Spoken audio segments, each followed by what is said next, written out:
내가 전심으로 여호와께 감사하오며 주의 모든 기이한 일들을 전하리이다. 내가 주를 기뻐하고 즐거워하며 지존하신 주의 이름을 찬송하리니 내 원수들이 물러갈 때 주 앞에서 넘어져 망함이니이다. 주께서 나의 의와 송사를 변호하셨으며 보좌에 앉으사 의롭게 심판하셨나이다. 이방 나라들을 책망하시고 악인을 멸하시며 그들의 이름을 영원히 지우셨나이다. 원수가 끊어져 영원히 멸망하여 싸우니 주께서 무너뜨린 성읍들을 기억할 수 없나이다. 여호와께서 영원히 앉으시며 심판을 위하여 보좌를 준비하셨도다. 공의로 세계를 심판하시며 정직으로 만민에게 판결을 내리시리로다. 여호와는 압제를 당하는 자의 요새이시오 환난 때의 요새이시로다. 여호와여, 주의 이름을 아는 자는 주를 의지하오리니 이는 주를 찾는 자들을 버리지 아니하심이니이다. 너희는 시온에 계신 여호와를 찬송하며 그의 행사를 백성 중에 선포할지어다. 피 흘림을 신문하시는 이가 그들을 기억하시며 가난한 자의 부르짖음을 잊지 아니하시도다. 여호와여, 내게 은혜를 베푸소서. 나를 사망의 문에서 일으키시는 주여, 나를 미워하는 자에게서 받는 나의 고통을 보소서. 그리하시면 내가 주의 찬송을 다 전할 것이요 딸 시온의 문에서 주의 구원을 기뻐하리이다. 이방 나라들은 자기가 판 웅덩이에 빠지며 자기가 숨긴 그물에 자기 발이 걸렸도다. 여호와께서 자기를 알게 하사 심판을 행하셨으며 악인은 자기가 손으로 행한 일에 스스로 얽혔도다. 악인들이 스올로 돌아가며 하나님을 잊어버린 모든 이방 나라들이 그리하리로다. 궁핍한 자가 항상 잊어버림을 당하지 아니하며 가난한 자들이 영원히 실망하지 아니하리로다. 여호와여, 일어나사 인생으로 승리를 얻지 못하게 하시며 이방 나라들이 주 앞에서 심판을 받게 하소서. 여호와여, 그들을 두렵게 하시며 이방 나라들이 자기는 인생일 뿐인 줄 알게 하소서. 오늘 말씀은 시편 9편 그의 행사를 선포할지어다입니다. 오늘부터 시편 말씀이 시작됩니다. 여러분들은 보통 찬양과 기도를 언제 들으십니까? 우리가 쉽게 갖는 편견이 예배 자리에서 나와서 하는 것이 찬양과 기도다라고 생각하는 경우들이 많이 있습니다. 기도든 찬양이든 특별한 상황이나 정해진 곳에만 하는 것이 아니죠. 삶의 전반에서 언제 어디서든지 하나님과 인격적인 관계를 맺는 사람들이 쓰는 언어가 바로 기도이고 찬양이라는 사실입니다. 그래서 답답할 때마다 주여 하며 기도하기도 하고 감사할 때마다 할렐루야 찬양하기도 합니다. 또는 반대로 괴로울 때 하나님을 찬양하며 기쁨이 충만한 상태에서 기도를 드리기도 하더라라는 것이죠. 그런데 가만히 보니 오늘부터 시작되는 시편의 성격 또한 이렇더라는 것입니다. 시편의 장마다 주제가 다르고 성격이 다르지만 그 시들이 공통점이 있는데 하나님과 교제하는 모습으로 나타나더라. 어떤 시를 통해서는 참회의 회개를 드리고 있습니다. 또 어떤 시로는 하나님께 감사의 시를 드립니다. 그리고 또 어떤 시로는 하나님께 찬양을 드리며 심지어는 그냥 고난의 때에 탄식하며 한탄하는 그 자체가 하나님께 드려지는 시가 되더라. 그런데 특별히 이 시라는 표현을 사용해서 왜 하나님께 고백을 하고 있을까? 이것은 모든 마음과 모든 감정을 다 표현할 수 없기 때문에 압축하여 표현하는 방식으로 시를 드리고 있는 것입니다. 수많은 마음을 압축하고 수많은 고통을 압축하고 그것을 운율을 살려 표현한 것이 이 시편이라는 것이죠. 그래서 시의 기법도 참 다양합니다. 비유와 상징과 반어와 역설과 감정이입과 수많은 기법들이 있는데 이 시편 9편의 특징이 뭐냐? 이 시편 9편은 다윗이 전쟁에 승리한 이후에 쓴 찬양의 시다라는 점과 그리고 그 문체가 답관체라고 하는 체를 사용하고 있다. 답관체는 뭐냐? 삼행시와 같은 것을 말합니다. 22개의 알파벳에 앞머리를 따서 시를 지었다. 우리가 시편에 가장 길다고 알려진 119편이 답관체의 가장 완벽한 시임을 우리는 알 수 있습니다. 알렙벳, 김멜, 달렛, 알파벳 한자 한자 담아서 시를 쓰고 있는데 이 답관체의 의미는 또 무엇이냐? 모든 단어를 넣음으로 인해서 온전하게 충만한 하나님께 감사하고 찬양하겠다. 이런 의미를 담고 있다는 것이죠.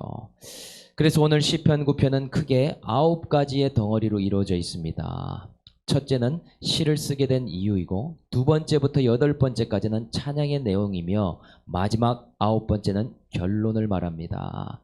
우리가 이제 한번 살펴볼 텐데, 먼저 첫 부분인 1, 2절입니다. 1, 2절에는 이 시를 쓰게 된 이유가 나오고 있습니다. 1, 2절을 제가 한번 읽어보면, 내가 전심으로 여호와께 감사하며 주의 모든 기이한 일을 전하리이다. 내가 주를 기뻐하고 즐거워하며 지존하신 주의 이름을 찬송하리니. 이제부터 잘 따라오셔야 되는데, 다윗이 이 시를 쓰게 된 이유가 무엇인가? 5가지의 동사로 표현하더라는 것이죠. 먼저 하나, 내가 전심으로 여호와께 감사하기 위해서 이 시를 씁니다. 전쟁을 통해서 승리를 주시고 그렇게 역사해 주신 하나님께 감사하고 싶은 마음이 너무나 큽니다 라는 것이죠. 그리고 둘, 주의 기이한 일을 전하기 위해서라고 되어 있습니다. 다윗의 삶에 나타나신 하나님이 하시는 일들이 너무나 놀랍기에 그것을 나 혼자 알 수 없습니다. 그것을 모두에게 전하고 선포하고 싶은 마음이 가득하기에 이 시를 씁니다. 그리고 셋, 주를 기뻐하기 때문에 라고 되어 있습니다. 다윗의 마음에 지금 기쁨이 충만한데 그 기쁨을 표현할 길이 없습니다. 이 미쁘신 하나님을 노래하고 싶고 그리고 말하고 싶습니다. 그렇기 때문에 시를 썼다. 그리고 네 번째, 주를 즐거워하기에. 세 번째와 비슷해 보이지만 다윗은 법궤가 들어올 때에도 바지가 벗겨질 정도로 즐거워하며 춤을 췄다라고 우리가 알고 있죠. 그때에 그의 아내 미갈은 그런 왕을 한심하게 여겼습니다. 하나님을 너무나 즐거워하는 마음, 이 마음을 감출 수가 없기에 오늘 이 시를 쓸 수밖에 없었다. 다섯, 주의 이름을 찬송하기 위해서이다. 왕으로서 다윗도 얼마나 칭송을 많이 받는 자였습니까? 왕이 되기 전부터 다윗은 만만이라. 그런데 정말 찬송받기에 합당한 이름이 있었으니 주의 이름을 찬송하지 않고는 나는 버틸 수가 없습니다. 왜 그런가? 인생의 숱한 전쟁 가운데에 하나님이 하시는 놀라운 일들을 보게 되니 이 시편 9편을 쓰지 않고서는 견딜 수가 없었더라라는 것입니다. 전쟁을 해보니 모든 전쟁이 하나님의 손에 있고 승리를 주시는 하나님으로 인해 이 시를 기록하게 되었다라고 말합니다. 오늘 찬양해야 하는 이유, 내가 기도해야 하는 이유를 한번 적용해 보면 좋겠습니다. 우리 또한 일상에 만나는 수많은 전쟁들이 있죠. 그러한 전쟁마다 그 과정 속에서 하나님을 만나고 하나님을 노래하고 하나님께 탄식조차도 올려드리는 일을 하고 있는가? 그렇지 못하다면 그 전쟁을 통해서 하나님과의 관계를 맺지 못하고 있음을 우리는 또 알 수 있습니다. 인생의 가장 중요한 것을 놓치고 있을 수 있더라.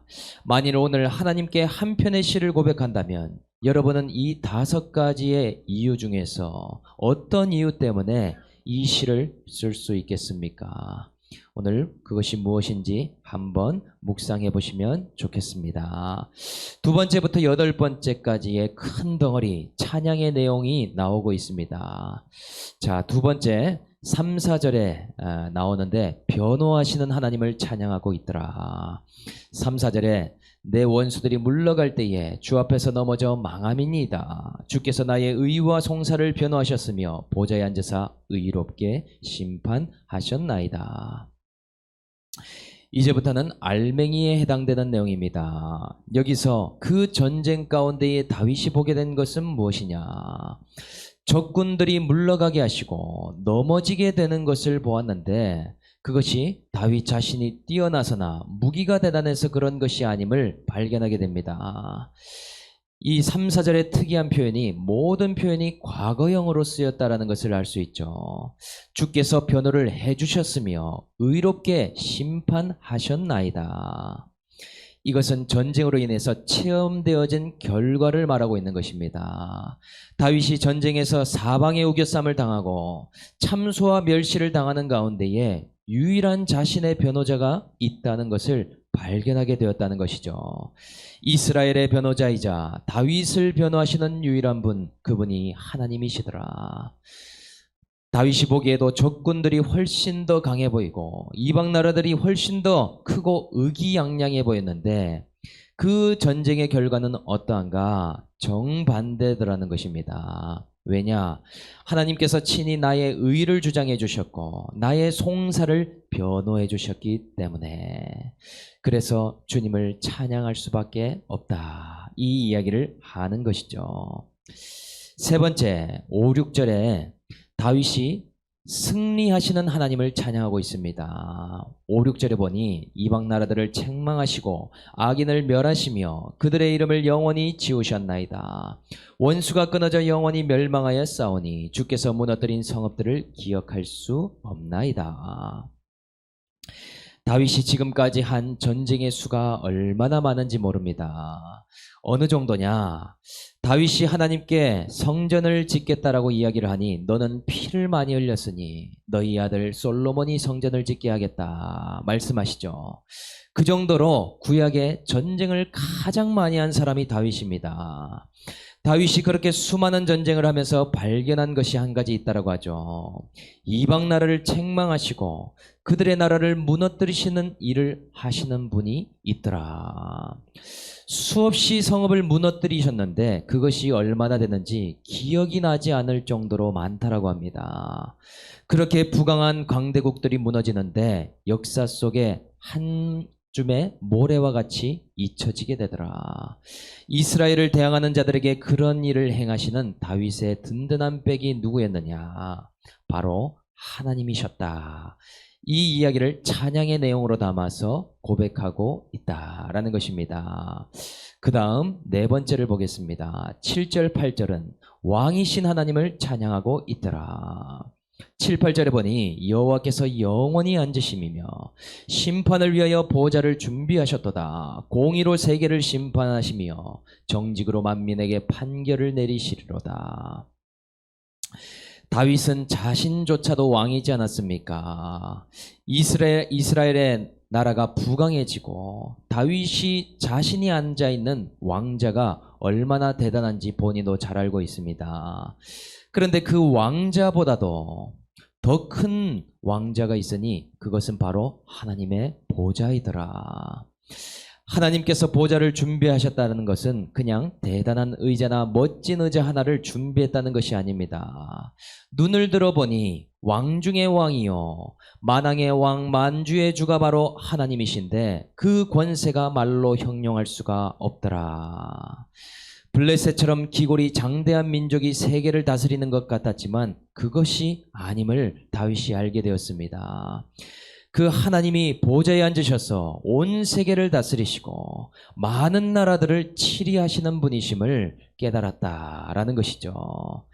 그것 심지어 다윗 자신까지도 하나님이 치리하고 계시고 다스리고 계셨음을 오늘 그분이 왕이시다라는 고백을 통해서 말하고 있더라라는 것입니다. 이러한 부분을 또 우리가 한번 적용해 본다면 온 세계 열방과 동시에 나의 인생을 통치하시는 분이 누구인가? 우리는 하나님인 것을 알고 또한 믿고 있습니다. 그런데 그것을 믿는 자마다 무엇을 하게 되는가? 하나님의 주권을 인정하는 일을 하게 되는 것이죠. 내가 왕이라고 믿는 사람은 기도라는 행위가 필요하지 않습니다. 왜냐? 내가 다 행할 수 있기 때문에. 내 인생의 모든 것을 통제한다라고 내가 믿는다면 그분을 노래하거나 찬양할 이유조차 필요치 않습니다. 실질적인 인생을 내가 계획하면 되기 때문인 것이죠. 내가 나를 인도하며 나를 열심히 통제해가면 내가 왕으로서 다스릴 수 있다고 믿기 때문입니다. 왜냐? 통치권을 가지신 분이 하나님이 아닌 나라고 생각하기 때문입니다. 오늘 기도하는 가운데에 또한 찬양한 가운데에 무엇을 고백해야 되느냐? 내 인생의 주인과 왕이 바로 하나님이십니다. 하나님의 통치와 주권이 나의 인생에도 그대로 적용되고 있습니다. 이 고백을 해야 하더라는 것입니다. 이러한 하나님의 통치를 인정할 수 있는 저와 여러분들의 하루 한날이 될 수 있기를 주님의 이름으로 축복합니다. 그 다음 5번째 9절 10절에는 피난처이신 하나님을 찬양합니다. 다윗이 고백합니다. 9절 10절에 여호와는 압제당하는 자의 요새이시요 환난 때의 요새이시로다.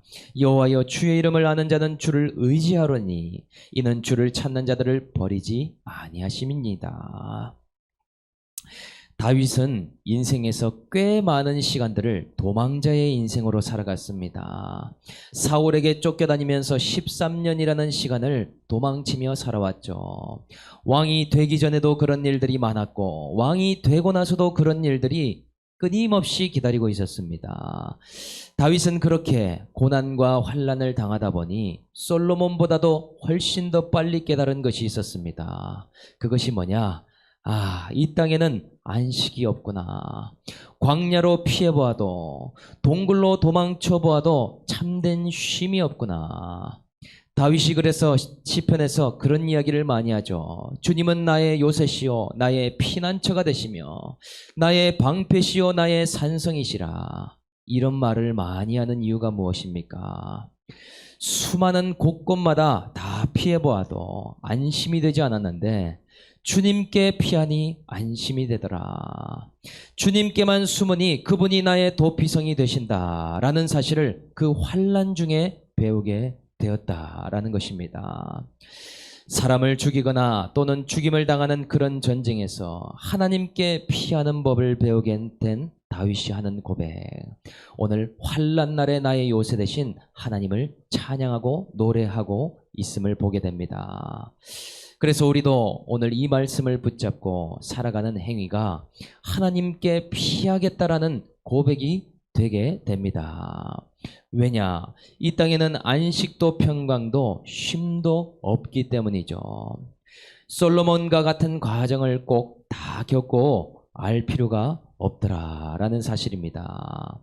우리는 또한 사람에게 우리는 의지할 것이 아님을 깨달아야 되는 것이죠. 하나님이 사람을 의지하지 말라. 그의 호흡이 코에 있음이라 라고 말하지 않습니까?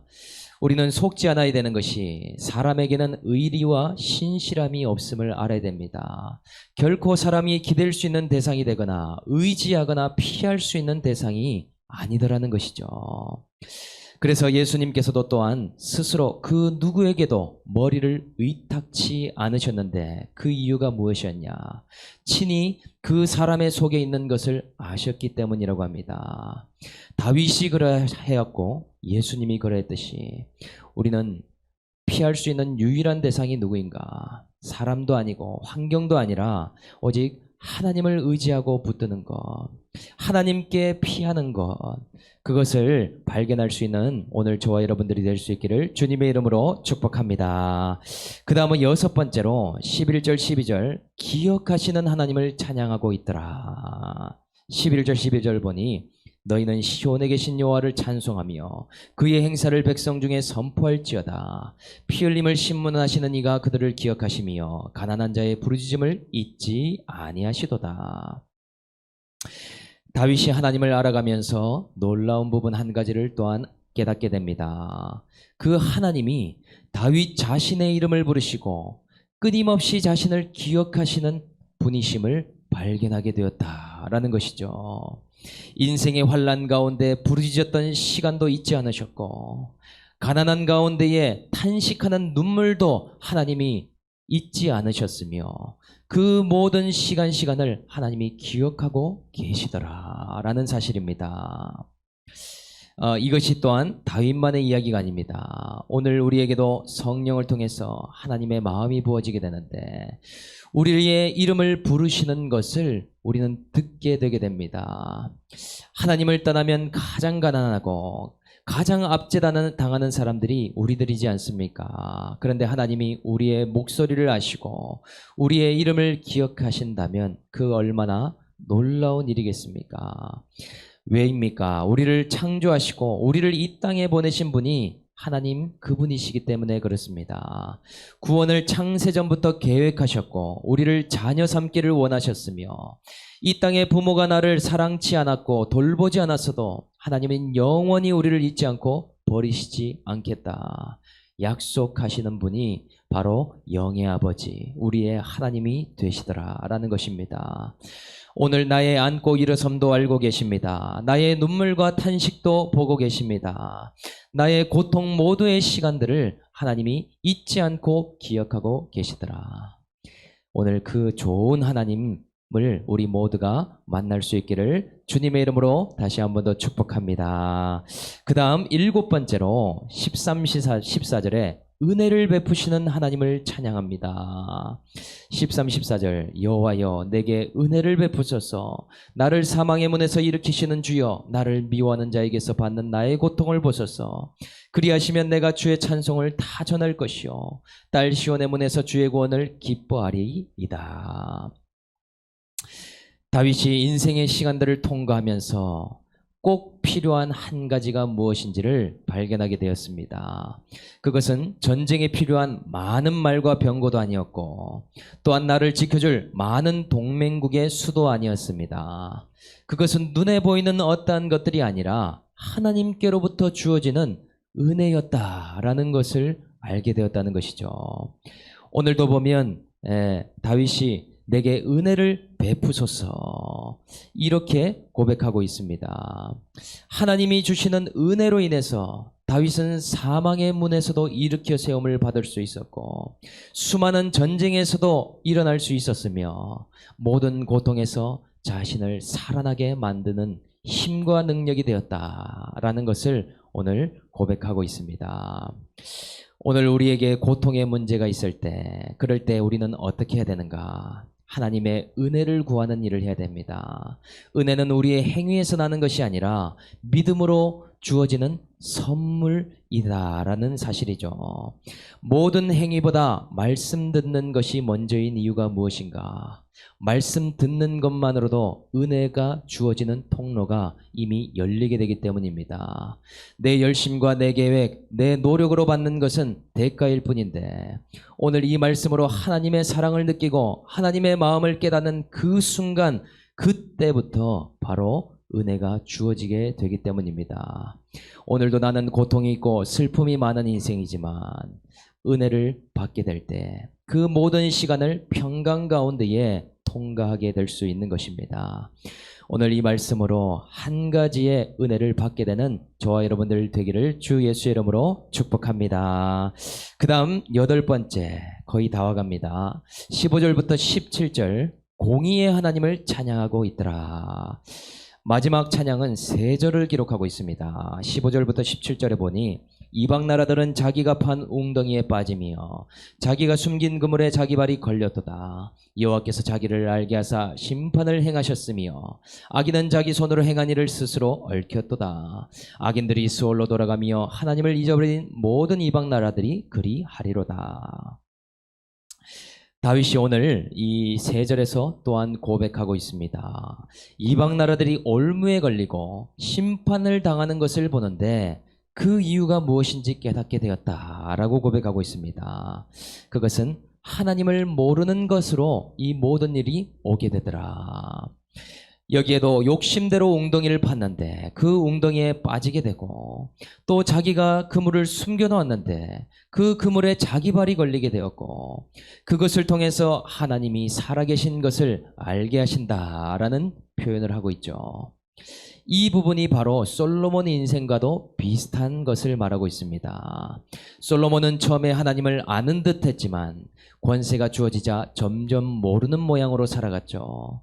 그 지혜로 인해서 지혜의 근본이신 하나님을 버리는 일을 행했고, 또 스스로 웅덩이를 팔 수 있다고 생각했으니 생수의 근원 대신 하나님을 떠나는 일을 자행했다. 이방 나라와 솔로몬의 모습이 동일한 것을 볼 수 있습니다. 그러니 인생에서 축복이 무엇이냐? 약간의 고난과 심판을 당하는 것이 엄청난 축복이더라라는 것입니다. 왜냐? 그것으로 하나님을 알게 되기 때문입니다.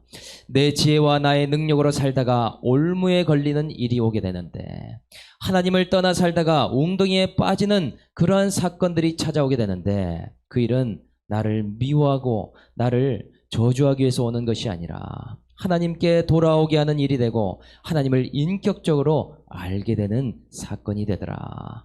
그제서야 내가 무엇을 잊고 살아가는지가 보이게 되게 되더라.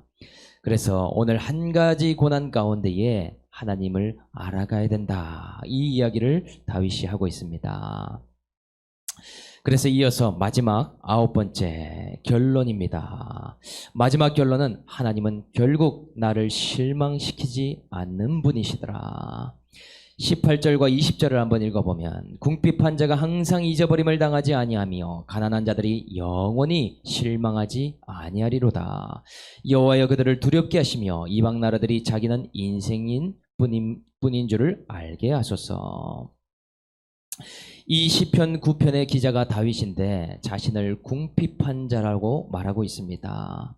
다윗은 왕이 되었음에도 끊이지 않는 고난으로 인해 늘 심령이 가난한 상태로 살아갔음을 오늘 고백하고 있죠.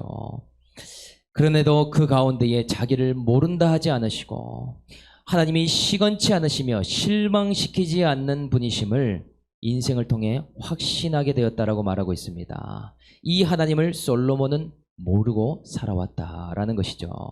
시를 마무리하면서 자기는 인생뿐임을 이방 나라들이 알게 하소서. 모든 인생들이 하나님을 알지 못하고 가기에 유한하고 나약한 인생임을 알게 해달라라는 표현으로 마무리를 하고 있습니다.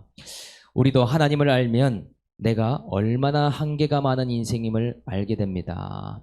하나님을 빼면 너무나 궁핍하고 하나님이 없으면 너무나 불안하며 두려운 인생임을 가면 갈수록 발견하게 되는 것, 그것이 신앙이더라는 것이죠. 그런데 반대로 하나님을 잊어버린 상태면 어떻게 되는가? 내가 열심히 하면 모든 것을 다 할 수 있다라고 착각하게 되더라. 솔로몬의 길을 갈 수밖에 없게 되는 것입니다. 오늘도 이 말씀을 들으면서 우리는 다윗의 길로 가야 됩니다. 나는 너무나 나약하기에, 나는 너무나 궁핍하고 연약하기에 인생의 순간순간마다 하나님을 의뢰하기를 원합니다.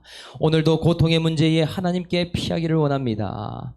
다윗만 시편을 쓰는 것이 아니라 오늘 우리의 시편 9편을 써야 되더라라는 것입니다. 직장에서 힘든 전쟁을 치르며 시편을 고백합니다. 육아의 전쟁에 지치고 힘들어서 하나님께 고백합니다. 또 가정에서 관계에서 분노하는 그 순간에도 하나님을 찬양하고 의지하는 것, 하나님께 피하는 것, 그것이 다윗의 신앙을 동일하게 갖는 일이다라는 것이죠. 매 순간을 하나님과 교제하며 고백하며 나아갈 때에 그 하나님이 우리를 만나주시고 기억해 주시는 경험을 갖게 되더라라는 사실입니다. 다윗이 만난 이 하나님, 변호하시는 하나님, 승리하시는 하나님, 왕이신 하나님, 피난처 되신 하나님, 기억하시는 하나님, 은혜를 주시는 하나님, 공의로우신 하나님, 마지막 나를 결국 실망시키지 않으시는 하나님. 나는 어떤 하나님을 아직도 모르고 있는가? 다윗이 만난 하나님을 오늘 우리 모두가 다 경험하고 만날 수 있기를 주 예수의 이름으로 축복합니다. 적용 질문 드리겠습니다. 오늘 내가 지어서 불러야 할 시는 어떤 시입니까? 참회의 시입니까? 단식의 시입니까? 나는 다윗이 찬양했던 7가지 하나님 중에 아직 만나지 못한 하나님이 어떤 하나님이십니까? 내가 하나님을 잘 모르기에 찾아온 올무와 심판의 사건은 무엇인가요? 오늘 말씀 생각하면서 제가 기도하겠습니다. 하나님 아버지, 저 또한 솔로몬과 같이 스스로 웅덩이를 파고 그 웅덩이에 빠진 인생과도 같았습니다. 내가 행한 일들이 올무가 되어서 스스로 환난 가운데 넘어진 자와 같았습니다.